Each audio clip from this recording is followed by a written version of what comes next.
지난 주간에는 사실 여러 가지 사건 다사다난입니다. 저는 제 고향이 그 초고속 강풍에 산이고 집이고 불타는 모습을 보면서 너무 마음이 안타까웠습니다. 고성과 속초 큰 불이 일어났죠. 잿더미 앞에서 망연자실하고 그렇게 바닥에 주저앉아 우시는 할머니의 모습을 보면서 정말 절로 기도가 나올 수밖에 없었습니다. 그 노년에 모든 걸 다 잃어버렸지 않습니까? 어떤 분들은 긴급한 메시지가 계속 핸드폰에 뜨고 막 방송이 나오고 하니까 불길이 또 눈앞에 날아오니까 방법이 없이 신분증이며 통장이며 귀한 것들을 다 버려두고 뛰쳐나왔습니다. 정신이 없이 살겠다고 뛰어나왔는데 나중에 대피소에 갔다가 돌아와 보니 모든 게 다 탔잖아요. 그런데 집에다가 묶어놓고, 그 강원도는 개들을 다 묶어놓고 기릅니다. 묶어나온 개를 그때서 생각이 나서 집에 돌아갔더니 이 개가 목줄이 묶인 상태로 털이 다 긁어가지고 살았어요. 그런 사진을 봤습니다. 너무너무 감사한 거죠. 사실 이 화마가 생사를 가르는데 그 속에서도 역사는 있습니다. 참 그런 모습을 보면서 인생을 한번 생각하게 됐는데요. 여러분 어떠세요? 열심히 사시는 거 감사한데 좋은 차, 넓은 집, 더 좋은 옷 이런 거 생각하십니까? 높은 지위, 다른 사람보다 내가 조금 나아야 우쭐하고 그렇게 또 자신감을 가지고 살 수 있는 우리 인생인가요? 한 번에 타버리면 다 끝인데 그래도 우리는 길을 쓰고 자녀 공부시키고 좋은 직장 가지려고 하고 돈을 벌려고 합니다. 왜? 다른 사람보다는 비교했을 때 내가 높이 있어야 된다는 거죠. 잘 나가야 된다는 겁니다. 이걸 우리는 상대적 가치라고 합니다. 상대 바라보면서 내가 저보다는 낫지. 그런데 이 자리에 오셔서 하나님을 예배하는 여러분들은 상대적 가치가 아니라 절대적 가치인 하나님을 예배하시고 진리의 가치이신 우리 주 예수를 믿으시는 줄로 믿습니다. 여러분 절대 가치가 뭔가요? 변치 않는 거 아닌가요? 네, 영원한 가치가 뭔가요? 바로 우리 주 예수 그리스도가 아닙니까? 예, 사도 바울 이야기를 좀 해야 됩니다. 오늘 갈라디아서를 썼기 때문에요. 그는 태어나면서부터 로마 시민권을 가졌습니다. 유대 사회에서는 제일 잘 나가는 백인입니다. 예, 바리새인이라는 거죠. 헬라 철학했습니다. 아이비리그 나왔습니다. 동양 유대 율법 전공했고요. 동서양 학문을 섭렵한 지식인이었습니다. 그는 출세하고 정치 권력을 행사하는데 전혀 문제가 없습니다. 필요한 요소를 다 갖춘 완벽한 사람입니다. 한마디로 상대적 가치를 추구했던 인물이다 이 말이죠. 그런데 그 가치를 가지고 뭐 했느냐? 교회를 핍박하고 성도들을 잡아 가두었습니다. 그런 겁니다. 그러던 그가 절대 가치인 예수를 만나고 나서 어떻게 변합니까? 그 고백입니다. 골로새서 2장 2절로 3절을 읽어드리겠습니다. 그리스도는 하나님의 비밀이며 그 안에 지혜와 지식과 모든 보화가 들어있더라. 절대 가치를 찾은 거죠. 전에 추구하던 돈이며 권력이며 지식이며 모든 명예는 초계와 같이 버리고 배설물로 여기고 이제는 절대 가치인 주님을 쫓았다. 더 깊이 알기 위해서 그것이 너무 감사하고 너무 놀라워서 그 복음을 전하기 위해서 올인했습니다. 그 복음을 전하다가 고난당했지요. 감옥도 갔지요. 수없이 매도 맞았습니다. 그럼에도 불구하고 그는 늘 평안이 있었습니다. 기뻐했다는 거죠. 자유가 넘쳤다는 것입니다. 오늘 설교 제목이 뭡니까? 여러분이 한번 읽어달라고 제가 툭 던진 겁니다. 설교 제목이요? 네, 바로 이겁니다. 우리가 어떤 예수를 모를 때는 다 속박을 당하죠. 재물 때문에, 권력 때문에, 명예 때문에 영향을 받습니다. 그러나 이것이 반전이 되는데 우리가 볼 때 너무 그렇게 속박당해서 사는 사람들 보면 불쌍하다고 여기지 않습니까? 우리에겐 미래가 있는데, 우리에겐 천국이 있는데, 예, 왜 저렇게 사나? 답답할 때가 있죠. 얼마 전입니다. 제가 이 현관문을 들어오는데 참새 한 마리가 날아 들어온 거예요. 어떻게 해야 됩니까? 갖고 장난칠 수는 없잖아요. 목사가 돼서. 그래서 나가라고 그랬어요. 근데 얘는 나가라고 하는 손짓이 놀라워가지고 이 벽에 가서 부딪히고 저 벽에 가서 부딪히고 막 어찌 할 줄을 모르는 거예요. 그래서 제 속으로 그래, 문이 하나밖에 안 열려서 저러나 보다. 양쪽 문을 다 활짝 열고 참새에게 말했습니다. 얘야, 문이 여기야. 이리 나가면 돼. 사정을 했더니 어떻게 됐겠어요? 예, 나중에 한참 만에 나가더라고요. 확 날아갔습니다. 여러분, 사람들 인생이 그러지 않은가요? 이곳이 길인 줄 알고 가서 그냥 있는 힘껏 부딪힙니다. 머리 깨지고 코 깨지죠. 아, 이 길이 살 길인 줄 알고 또 가서 그냥 부딪혀버립니다. 사람에게 부딪혀보기도 하고, 돈하고 부딪혀보기도 하고, 자기 양심하고도 부딪혀보기도 하고, 성경하고도 부딪혀보기도 합니다. 예수 믿는 거 이거 별거 아닌가 보다. 타 종교하고 또 부딪혀보기도 하지요. 그런데 그 모든 것은 길이 아니더라. 가면 갈수록 속박을 당하더라, 이 말 아닙니까? 그래서 이 갈라디아서를 뭐라고 그러냐면, 속으로 따라 하십시오. 자유의 대헌장이라고 합니다. 속박에서 자유를 얻는 진리를 소상하게 가르쳐주고 있거든요. 1절부터 3장 1절부터 14절까지를 쭉 보면 이 자유는 어떻게 얻는다? 하나님의 은혜로 얻는다, 이렇게 말합니다. 여러분, 아브라함이 예수를 알았습니까? 몰랐습니까? 예수를 믿었습니까? 안 믿었습니까? 아브라함이 구원을 받았습니까? 못 받았습니까? 예, 아브라함이 구원 받았습니다. 어떻게 해요? 의로. 그 의의 기준이 뭐죠?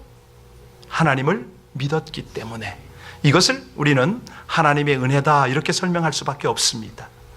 하나님은 아브라함이 율법과 관계없는 사람으로 우리에게 소개하십니다. 아브라함이 살던 그 시대는 율법이 없었죠. 율법이 언제부터 주어졌느냐? 아브라함 시대 430년 후에 누구를 통해서 주어졌죠? 모세를 통해서 주어졌습니다. 다시 말씀드립니다. 구원이라는 것은, 자유라는 것은 율법하고 관계가 있다 없다? 예, 우선 그것만 오늘 아셔도 오늘 설교를 들으시면서 은혜를 받을 준비가 된 겁니다. 네. 자, 저와 여러분은 누구의 후손입니까? 예, 영적 아브라함의 자손입니다. 자, 그렇다면 우리도 율법으로 구원받는다? 아니지요. 아브라함과 똑같은 하나님의 은혜로 구원받을 줄로 믿습니다. 아브라함을 은혜로 불러주신 하나님이 여러분도 은혜로 불러주셨음을 믿습니다. 네, 오늘 그것이 이 설교의 전제가 되는 겁니다. 다시 말씀드립니다. 성도로 율법을 잘 지켜서 의롭다함을 얻는 게 아니라, 구원을 얻는 게 아니라, 자유를 얻는 게 아니라 하나님의 은혜를, 그 은혜를 받아들이고 믿음으로 구원받음을 믿으시기 바랍니다. 오늘은 집중적으로 23절로 29절을 좀 봐야 되는데요. 이 내용이 뭐냐면, 율법을 지켜서 의롭게 되거나 구원받는 것이 아니라 예수를 믿음으로 구원을 받고 자유함을 얻을 것이다. 이거를 굉장히 깊이 다룹니다. 다시 말하면 하나님의 은혜와 율법의 관계, 하나님의 약속과 은혜의 관계를 다루고 있어요. 자, 우리 같이 23절을 보면 이 율법의 유효 기간을 우리에게 알게 하십니다. 23절 말씀 같이 봉독합니다. 시작. 믿음이 오기 전에는 우리는 율법 아래에 매인 바 되고 계시될 믿음의 때까지, 자, 어디에 갇혔다고요? 아니, 율법에 갇혔다 이 말입니다. 예, 율법에 갇혔습니다, 우리가. 그런데 지금 여기서 우리가 이 말씀을 조금 쉽게 이해하는 방법이 뭐냐면 유통기간이죠. 여러분, 식품이나 약은 유통기간이 있습니다. 뭐 유통기간이 조금 지난 거는 먹어도 괜찮은데 특히 약은 유통기간이 지난 것은 약이 아니라, 그렇죠, 약이 아니라 독이다. 이거를 우리가 알고 이런 거구나. 그러면 19절 오늘 시작 부분을 다시 한번 볼까요? 이제 이해가 되십니다. 시작. 그런즉 율법은 무엇이냐? 범법함으로 더하여 진 것이라 천사들을 통하여 한 중보자의 손으로 베푸신 것인데 약속하신 자손이 오시기까지. 자, 율법이 왜 주어졌다고 그랬죠? 범법하니까, 자꾸 죄를 지으니까. 근데 여기서 이제 핵심은 뭐냐면 율법의 유효기간을 지금 말합니다. 그 기간이 언제까지냐? 약속하신, 그렇지요, 약속하신 자손은 누굽니까?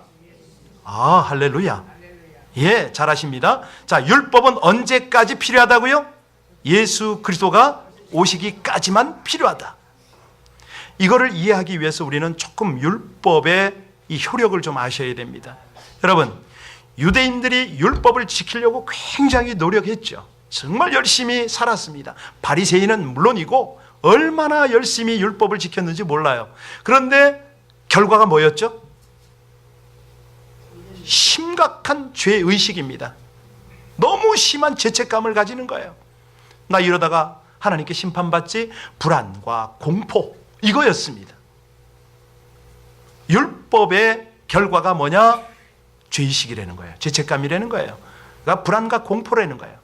자, 그래서 오늘 24절을 보면 이 율법의 역할을 좀 구체적으로 말합니다. 우리 24절 같이 읽습니다. 시작. 이같이 율법이 우리를 그리스도께로 인도하는 초등교사가 되어 우리로 하여금 믿음으로 말미암아 의롭다함을. 자, 여기서 중요한 것은 뭐냐면 초등교사라는 말, 요거 조금 이해하고 넘어가야 되거든요. 이 글을 쓰던 당시는 로마 시대였습니다. 로마 시대는 많은 변방 국가를 점령을 했죠. 점령을 하고 나서 바로 하는 일이 뭡니까? 재물 뺏고 세금 받고 지식인들 포로로 끌어오는 거 아닙니까? 그 똑똑한 포로들을 끌어다가 뭐 했죠? 자기 집에 아이들을 가르치는 가정교사로 삼았습니다. 그러면 초등교사의 이해가 되셨죠? 예, 초등교사. 자, 여기서 핵심은 뭐냐면 초등교육이 있다면 그 다음에는 무슨 과정? 예, 그 다음에는 고등교육이 있어요. 이거를 우리가 이해를 하고 성경을 보셔야 됩니다. 자, 율법은 다양한 역할을 하지만 우리가 알지 못하는 고차원적인 역할이 있다, 이 말씀 아닙니까? 초보적인 역할은 예수께로 인도하는데 우리 예수께로 우리가 인도를 받아야 되는 아주 핵심적인 두 가지가 있어요. 뭐냐면 우리가 죄인이다, 이거죠. 이걸 깨닫게 하는 게 율법의 역할입니다. 로마서 3장 20절에 보면 그러므로 율법의 행위로 그의 앞에 의롭다 하심을 얻을 육체가 없나니 율법으로는 죄를 깨달음이라, 이렇게 말씀하셨어요. 율법 때문에 내가 이건 한계가 있구나, 나는 참 부족하구나, 연약하구나, 율법을 지킬 수 없는 이 한계. 단 한 사람도 죄를 해결할 수가 없으니까 어디에 이릅니까? 죄의 삭은? 예, 한 번 죽는 것은 사람에게 정한 이치요, 그 이후에는 뭐가 있어요? 심판이 있죠. 어쩔 수가 없구나. 이 한계를 느끼도록 율법이 우리에게 주어졌습니다. 두 번째는, 자, 그래서 결국은 인간을 죽게 만드는 게 율법인데요. 이 사도 바울이 이걸 깨달아서 어떻게 심오한 글을 썼냐면 로마서 7장 9절에 전에 법을 깨닫지 못할 때에는 내가 살았더니 계명이 이름에 죄는 살아나고 나는 죽었도다. 율법의 역할이 뭐예요? 우리를 죽이는 역할을 합니다. 방법이 없다는 거죠. 왜? 율법이 지켜지지 않으니까 이 율법의 심판 때문에 단 한 사람도 예외 없이 영원한 죽음에 처하지게 됐다. 이게 이제 율법의 초등 교육입니다. 자, 그런데 여기서 하나 빼놓을 수 없는 게 있죠. 여러분, 그렇다면 하나님은 우리를 괴롭히려고 율법을 주셨나요? 예, 아닙니다. 왜 하나님이 우리에게 율법을 주셨죠? 거룩한 삶을 살게 하려고. 그러니까 거룩한 삶은 완벽하게 되지는 않지만 율법으로 보충을 하시는 거예요. 이렇게 기준 좀 삼아라.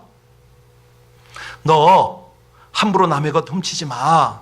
서로서로 보호하는 울타리가 되어줘야지. 너 살인하지 마. 네 생명 귀하듯이 남의 생명도 귀해. 우리 인간을 위한 안전장치로 하나님이 주신 거죠. 자, 그런데 이제 여기서 우리가 분명히 알고 넘어가야 될 것은, 그렇다면 이 율법이 예수께로 인도하는 초등학문이라면 예수는 뭐냐 이거예요. 뭐죠? 그분은 완벽하세요. 완전하세요. 예, 율법에 관한 하는 전문적이고 완전한 가르침을 예수 그리스도가 주실 수 있음을 믿으시기 바랍니다. 이게 이제 실감이 안 나요. 조금 어려움을 느낄 수가 있는데 초신자들은 그렇습니다. 비유를 이렇게 해보겠습니다. 여러분, 이제 이 한 남녀가 결혼을 하잖아요. 자, 결혼하고 나면 이 남자를 부를 때 뭐라고 부르죠? 남들이 부를 때 유부남이라고 그러죠. 여자는 유부녀.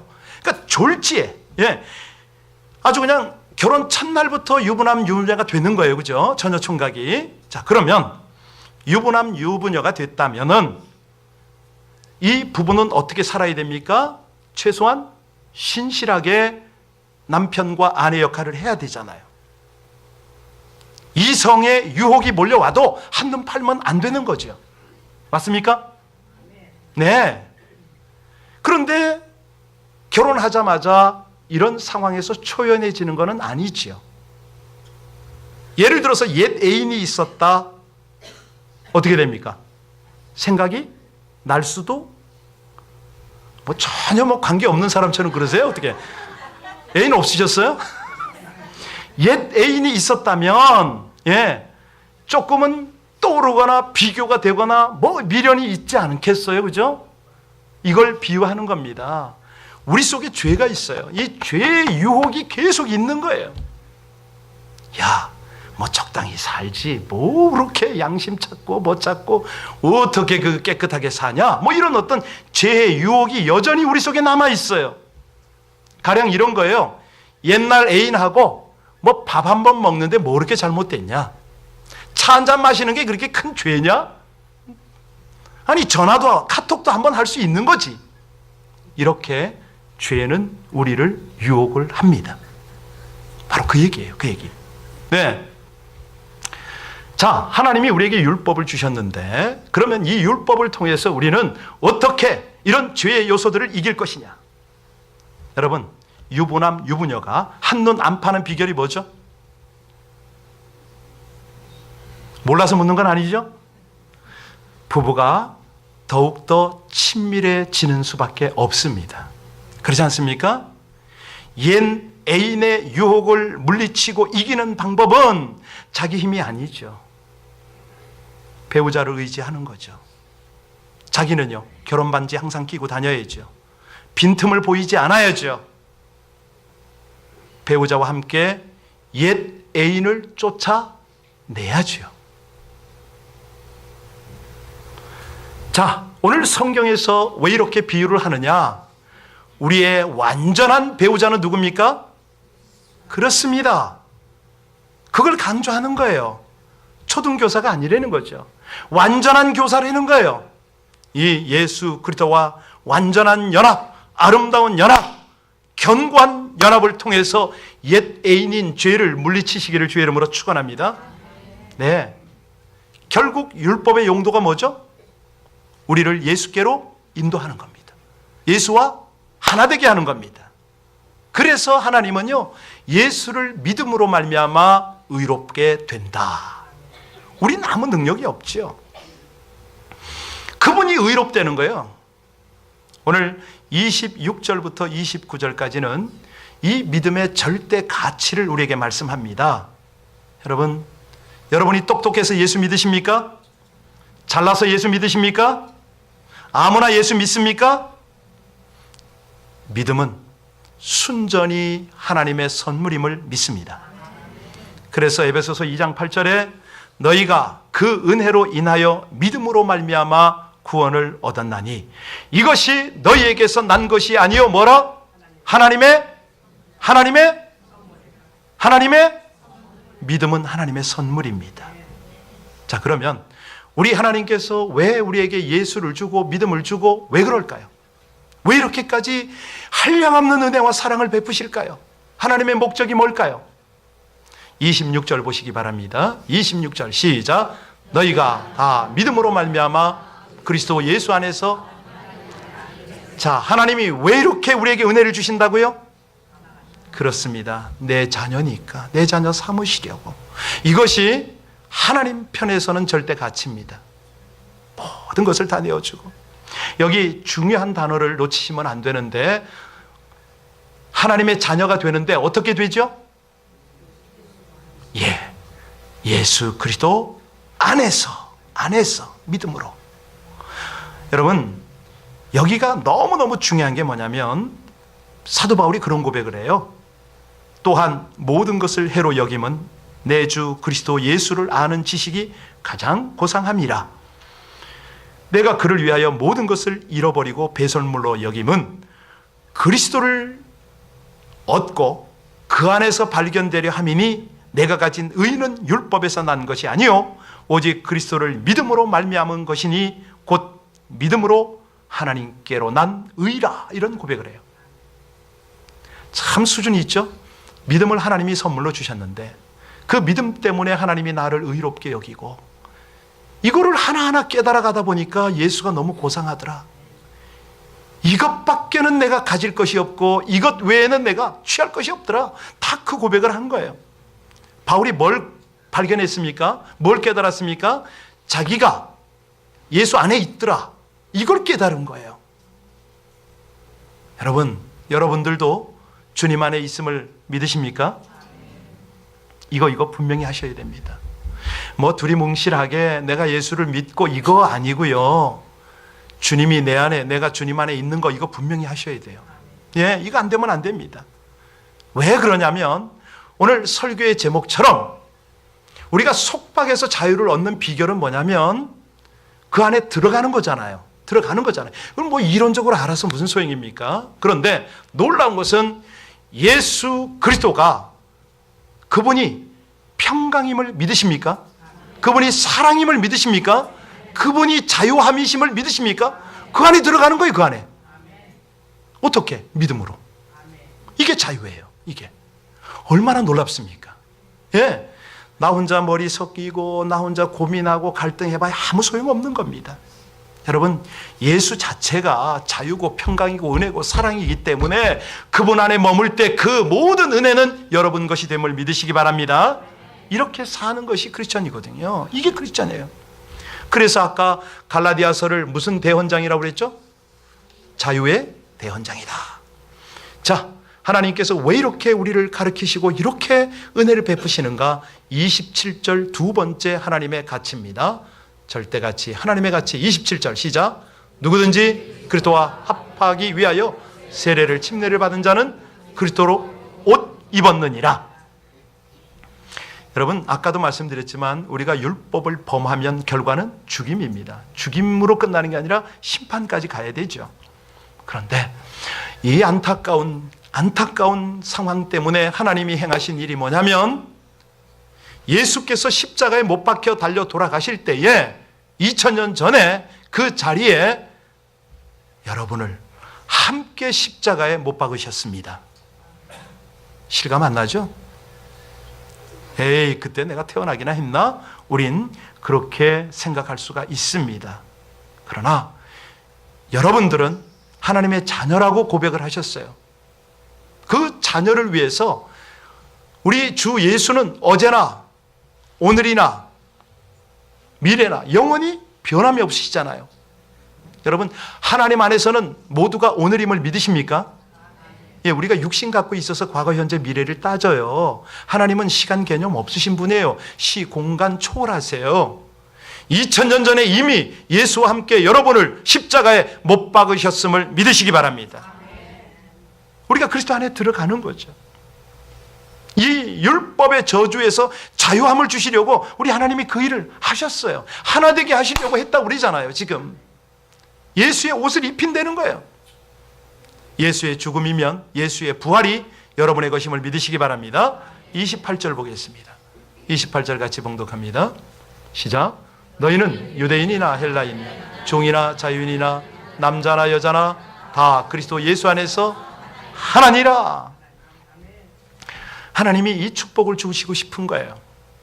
하나님의 참 절대 가치는 그거예요. 내 자녀를 바라보면서 그래, 너희는 예수 안에서 하나가 되어야 한다. 사실이요, 그 당시 로마 시대 때에 유대인들은 헬라인을 어떻게 알았죠? 이방인들을 개로 알았습니다. 그러면 헬라인들은 유대인들을 어떻게 알았습니까? 이건 우리의 속국이에요. 그러니까 다시 말하면 우리가 점령한 나라의 포로격인 거죠. 노예를 죽일 권리가 있었어요. 그뿐만 아니라 당시는 여자나 아이가 숫자에 계산되지 않을 정도로 성차별이 아주 심한 시대였습니다. 그런데 이 장벽이 언제 무너졌죠? 초대교회 때 우리 예수께서 이 장벽을 허물어 버렸습니다. 교회 안에서는 더 이상 상대적 가치를 논하지 말아라. 우리는 하나님의 자녀, 하나님과 하나 된 백성이기 때문에 하나님의 절대 가치 속에서 하나님과 하나다. 이거를 나눈 거예요. 그래서 우리 교회가 어떤 역할을 하냐면 어려움을 당하는 지체가 있으면 내일처럼 여깁니다. 함께 기도해 줍니다. 그리고 별 상관없지만은 격려하고 물질로 도우려고 그러고, 참 이게 얼마나 귀하잖아요. 하나님이 주신 율법을 초월하는 그런 사랑의 관계를 만들어버리는 거죠. 여러분, 이 세상에 인색한 부자는 뭘 찾습니까? 자기가 벌어놓은 재물이 모든 걸로 그렇게 생각을 하잖아요. 그러면 우리 그리스도인들은 어떻게 삽니까? 내가 행한 선행, 내가 행한 섬김, 이런 것들이 천국 가면 찬란한 미래가 될 것이다, 이런 생각을 하잖아요. 그러면 이 둘 사이의 차이가 뭐죠? 사실 본질적으로는 아무런 차이가 없어요. 그래서 하나님은 우리에게 깨닫게 하십니다. 사랑하는 내 백성들아, 나와 하나가 되자. 너희 하나님이 인정하는 거, 그거라는 거예요. 그게 중요하다는 거죠. 하나님이 보시고 하나님이 인정하시는 거, 그게 뭐죠? 하나님이 가장 기뻐하는 게 뭡니까? 여러분들의 믿음이에요. 하나님은 내 아버지라고 믿어드리는 거, 하나님은 사랑이시라고 믿어드리는 거, 하나님은 완전하시다고 믿어드리는 거, 여러분의 이 믿음을 하나님이 그렇게 기뻐하세요. 하나님은 나의 왕이십니다. 하나님은 나의 통치자시고 하나님은 내가 살아가는 목적입니다라고 분명히 여러분의 믿음을 하나님 앞에 표현할 때에, 그때 하나님이 기뻐하시는 거예요. 그걸 하나님이 그렇게 기다리십니다. 왜? 그 믿음을 보여야 비로소 하나님이 예비한 유업을 주시거든요. 이 유업을 주고 싶어 하세요. 29절 같이 읽습니다. 시작.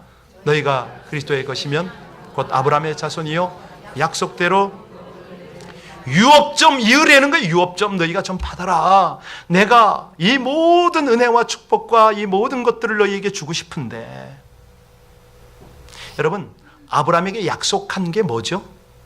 자손이 있네요. 그죠? 자손. 그리고 약속대로 유업이라고 그랬습니다. 이 자손은 땅이 있어야 되잖아요. 통치를 해야 되잖아요. 이건 뭐냐면 한마디로 우리가 받을 영적인 복의 예표입니다.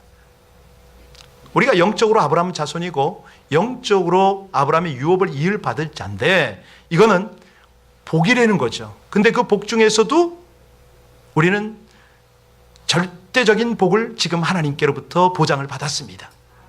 그 복이 뭐냐면 자손의 번성입니다.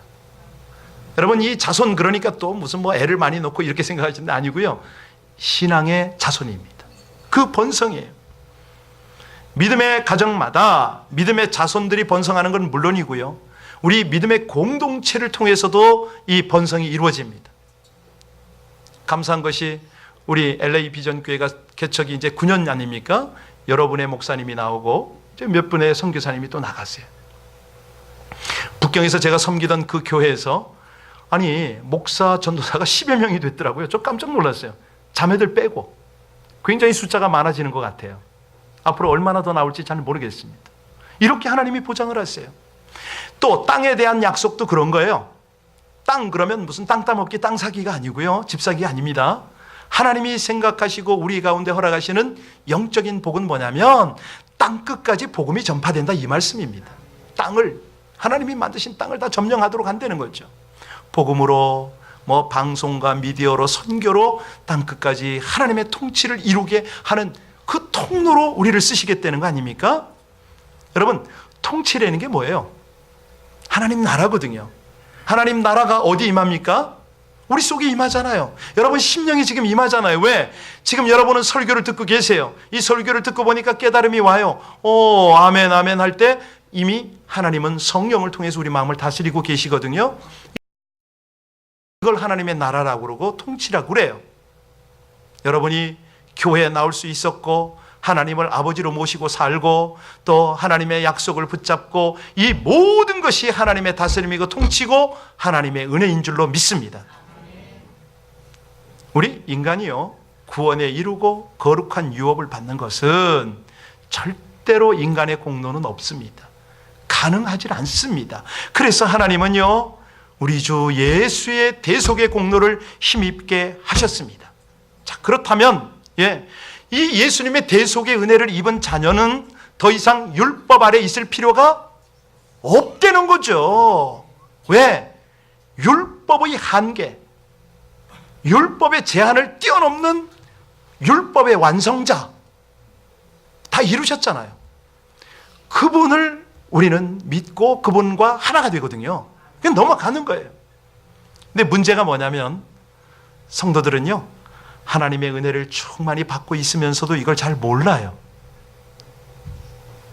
은혜가 감이 안 잡혀서 막 여기저기 부흥회를 기웃기웃하고 산기도 가고 철야기도 하고 새벽기도 하고 뭐 그래서 조금 뭐가 이렇게 감동이 오면 그걸 붙잡고 살아가려고 발버둥을 칩니다. 근데 그것도 길게 가질 않죠. 열심히 기도하고 집에 가서 부부싸움 한 판 하고 나면 다